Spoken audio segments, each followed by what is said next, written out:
me, why did you decide to write this book?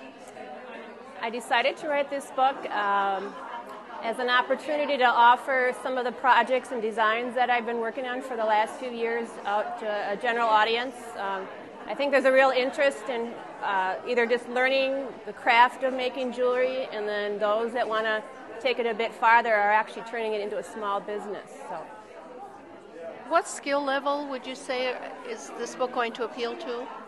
This book will appeal to a mix of skills. It's sort of focused more at the entry-level metalsmith, but as they gain confidence with those skills, they will. We've offered a number of intermediate, maybe one or two advanced projects as a goal for someone to work up towards. What inspired you to create the particular projects in this book? I just have a fascination with beads, and all the jewelry I design is always focused on how to set off a certain bead. So it really comes down to my love of beads, the colors and the different shapes. Since I became a metalsmith, I just love working with the tools and just the feel of the metals. So it's a good mix of all my passions. Did you come across any surprises along the way? Some of the surprises would be that I really enjoy, I didn't think I'd enjoy the detail part of trying to capture the minutia that you would need to convey to a student, and all the step-by-step breaking things down into the process and the photography. I thought it would be really intimidating, but it's actually quite for someone who's detail-oriented, it's quite fun. Who or what would you say influences your work? Some of the more experienced artists out there, I can see a lot of the skills and the technical depth and that they put into their pieces, and I sort of draw from just a mix of a lot of them.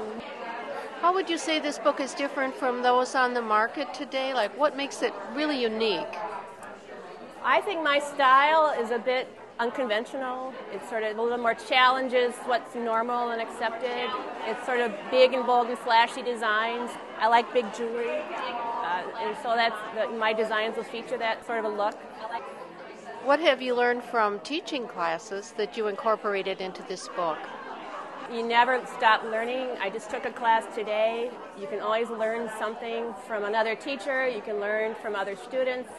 And I really enjoy having every student walk out of the class with something that they're proud of. That's my main goal, is that they walk out with a finished project that they can say, I did this today, and I'm really proud of it. Why would a consumer be drawn to your book? Someone might be drawn to my book because I think there's women in general are just drawn to beads, and the beads that I tend to work with are really strong and colorful. The beads themselves may be pretty simple, but I think you can build a really complicated project out of that focal point. So I think because there's such an interest nowadays in beads, there's very much a captive audience for the designs I'm creating.